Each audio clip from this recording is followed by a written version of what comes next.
So what has happened? A long, long time ago, Lord Indra, the king of the gods, he was going outside in all finery. He was dressed in this beautiful clothes of his, and he was seated on top of his elephant, and he was going through the streets of the heavens. Along with him were all the gods. Varuna, Agni was also there, and Vayu, and everyone else. The Gandharvas were also there. They were dancing and singing. There were Apsaras who were there. They were also dancing, playing all sorts of music. There was the Mrudanga, there was the Damaru, there was the Bean, and everything.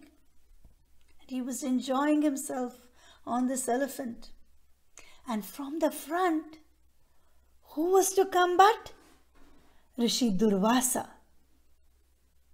Now, who is Rishi Durvasa? He is a very learned man. A Rishi is a learned man, a learned person. Rishika is a learning woman. Now, learned woman. So, Rishi is a man who is very, very intelligent, a thinker who thinks about all that is happening around in the world.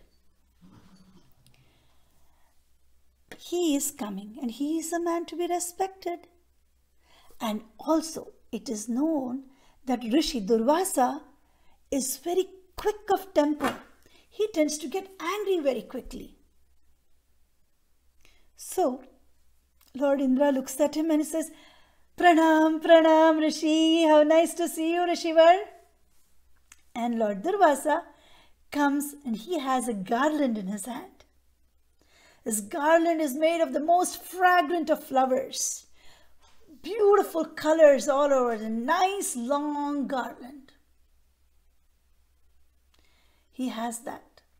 It's not just any garland. It's a garland which has been given to him by a Apsara. And it is supposed to be filled with good fortune. It's almost like prasad. And he gives that to Lord Indra. Now Lord Indra, he, doesn't want to go and put it on himself. So what does he do? He puts it on his elephant, on the trunk of his elephant. Now, the elephant likes the fragrance of the flowers. He smells it. His long nose is smelling it. Nice. But where there is fragrance, what happens? Bees come. Wherever there is a beautiful flower, there are bees too. And this was such a fragrant garland that there was not just one bee or two bees, there were quite a few. And they were all coming and buzz around the garland. And the garland was on the trunk of the elephant. Right? So, this elephant started getting really, really irritated with that bees, buzzing bees. Just imagine buzzing bees, buzz all over you. Ugh. No, so that's exactly what was happening to the elephant. He got so irritated, he just took his trunk, shook it, and threw away the garland. Not only did he throw it, his big feet went and stood right on those flowers, and the garland got crushed. One foot went, and the next foot went in the front, and the back foot also came and crushed the garland. That Durvasa, Rishi Durvasa was looking at this. He looked at his crushed flowers, and he looked at Indra, and he said, Indra has so much arrogance that he did not take these garlands and he put it on the elephant, and he has thrown it, and he has let it be crushed. This is all good fortune, good luck, prosperity. Everything was in these flowers. He picked up that crushed garland and he looked at Indra and he says, "Oh Devendra, may you lose all your energy. May you lose all your good fortune, all your prosperity, just like these crushed flowers. Go, become nothing. Not just you, but all of you, all your devas who believe in you, may you lose everything." Indra looks and scared. "Oh, but. No buts." Durvasa says, "I have cursed you," and he goes. Only Vishnu can help. Now, they have lost all their energy. The devas have lost all their energy. And when they've lost all their energy, who takes advantage of it? Their enemies. And who are the devas' enemies? The asuras, the rakshasas, the people of the netherworlds, the demons. And they come and wage war against the devas, against the gods. And there is a real big war, but the devas normally they would win it, but they cannot. They have lost all their energy, they have no confidence, and they lose. And the king of the asuras, Bali, becomes Chakravarti. He becomes the king of all the realms. He is now the ruler of the heavens. He is the ruler of the netherworlds. He is the ruler of the earth and all the planets. He becomes Bali Chakravarti. Now, the gods are really, really upset. They're feeling defeated and they don't know what to do. And then they think, okay, we can't do anything. We need to get help. Who can help us? Vishnu. Vishnu. So they go to Vishnu. He is lying on his Sheshnaga. And he asks, "What is it? What do you need?" And they say, "Hey, we need your help." Vishnu says, "Okay, don't worry, I'll help. It's not that difficult. You just need to get the cooperation of the asuras.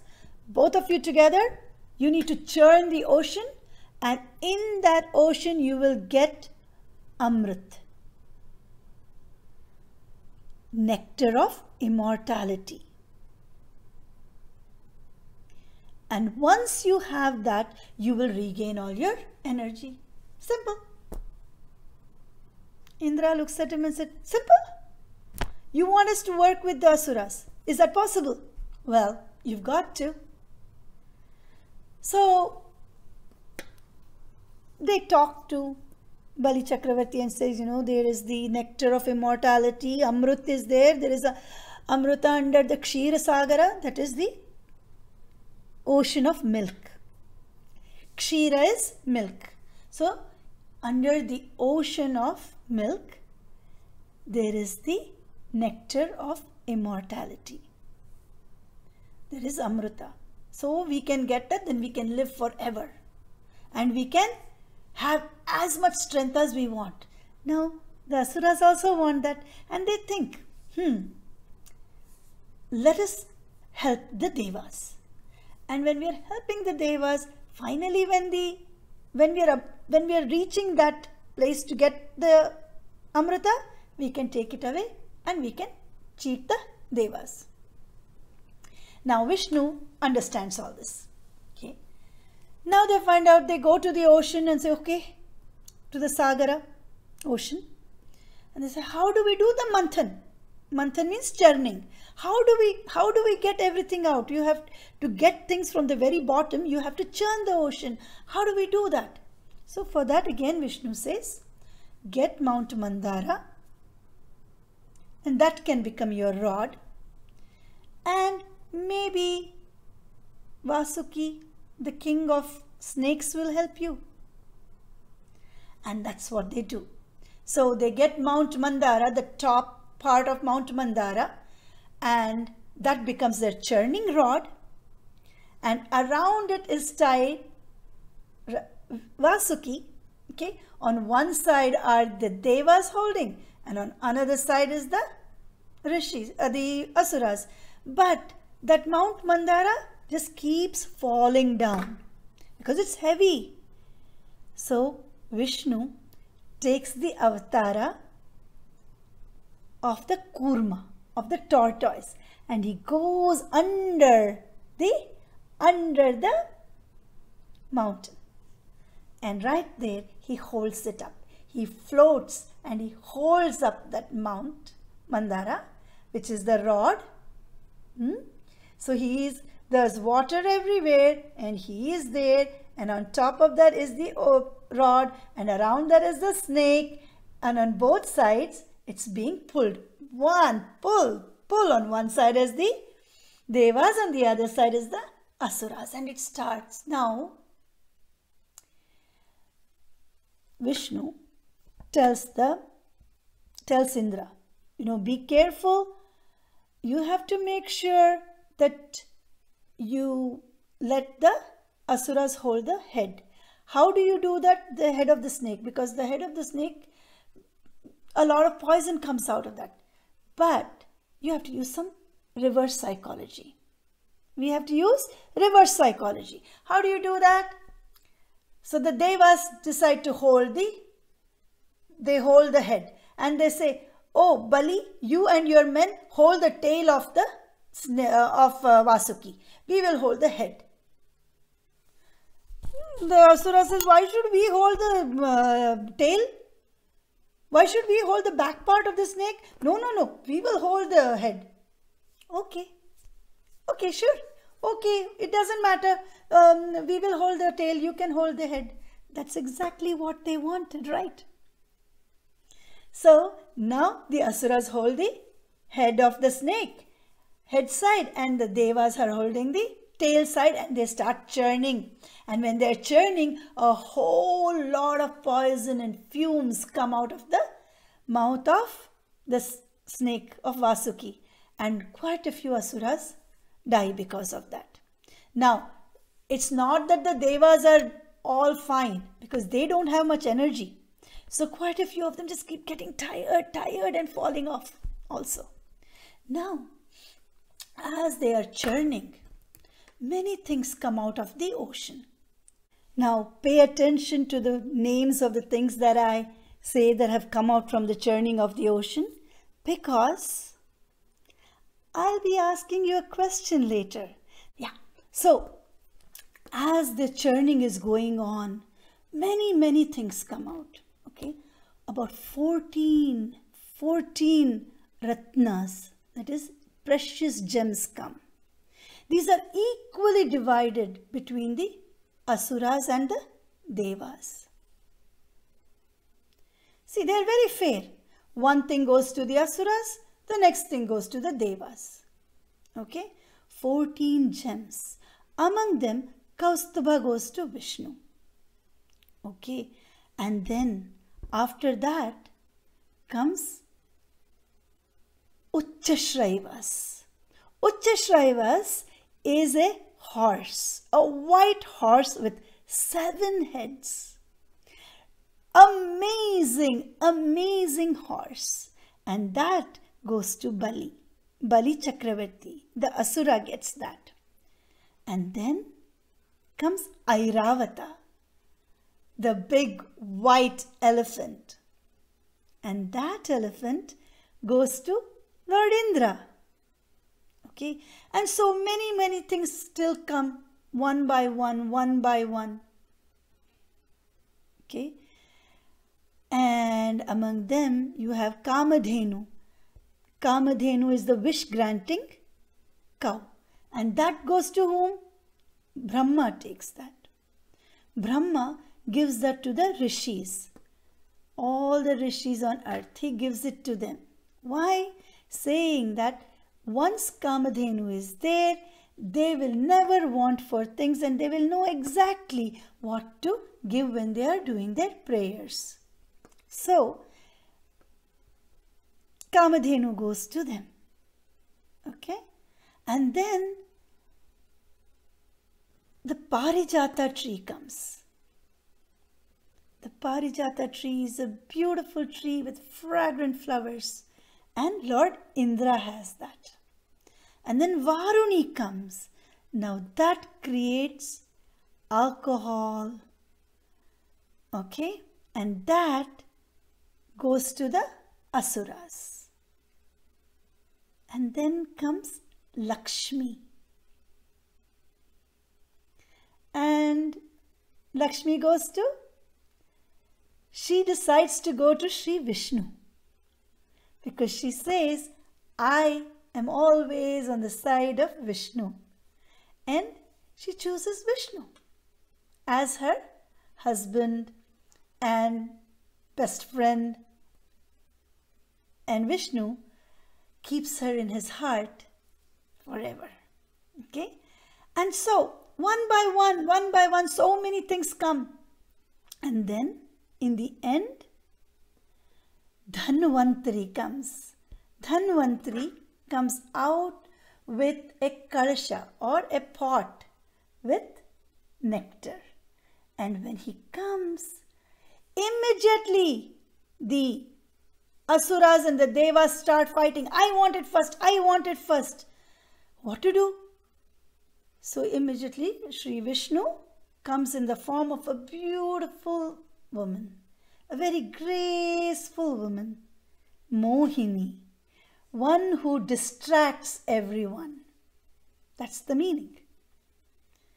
And the Asuras keep looking at her, and so do the Devas.